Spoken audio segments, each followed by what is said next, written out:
A pilot once went for a routine solo flight across the coastline. The weather was bright and calm when he took off, but suddenly when he reached the deep waters, above the deep waters, he got caught into a terrible storm. He did not know what to do. It was raining heavily. The clouds became so dark that he could not see anything outside his window. And at that time, his only guide was the voice of the air traffic controller coming from his radio. In that moment, he listened to the voice. Whatever the air traffic controller instructed him, he did it step by step until he landed safely on the ground.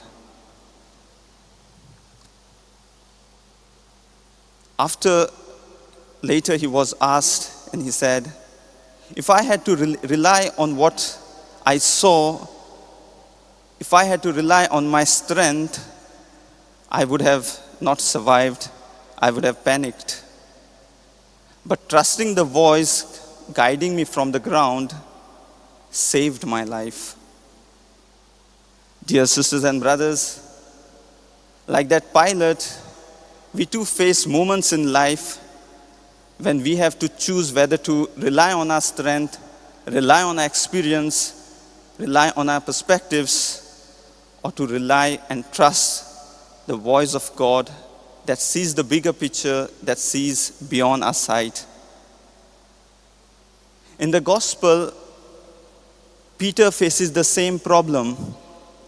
Peter and his companions had spent the whole night fishing and caught nothing.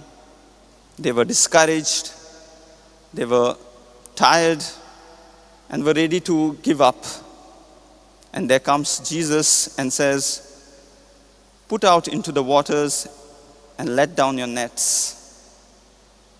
Now, Peter, being an experienced fisherman, knew the sea very well. He knew it is worthless now to go into the sea back. His experience told him he wouldn't catch any fish today. But Peter made a leap of faith.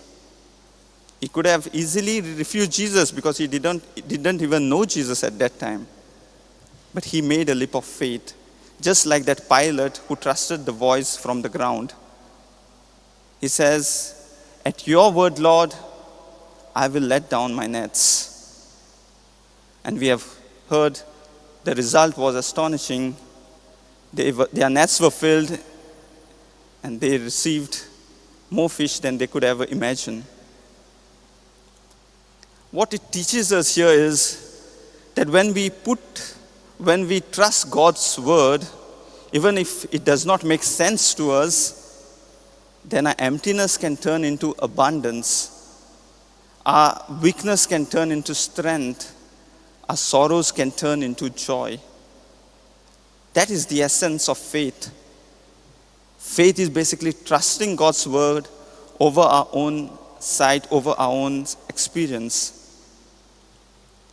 And that is why St. Paul in the first reading prays for the Colossians that they may be filled with the knowledge of God's will and with spiritual wisdom.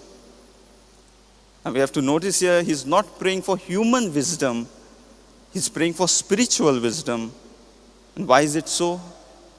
Human wisdom would say, rely on your strength, rely on your efforts, rely on your success.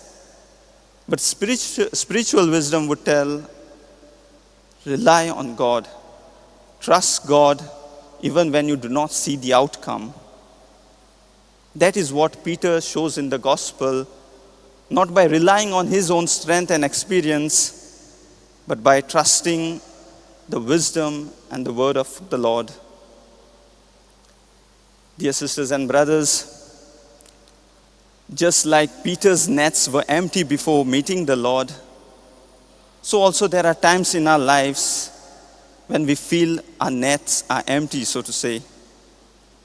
Especially when we face family problems, health issues, financial crisis, or even dryness in our prayer or spiritual life.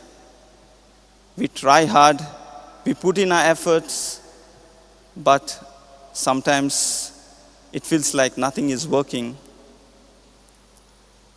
And at that moment, discouragement sets in, and we may even say, let us give up. But today's readings tell us that precisely in those moments of our life, the Lord steps into the boat of our life, just like he stepped into the boat of Simon Peter. He invites us to trust him back, to try again, even if in spite of the failures, and to trust him this time, placing him at the very center of our lives. And surely our lives will be transformed. When we trust God, we might not overcome all the problems.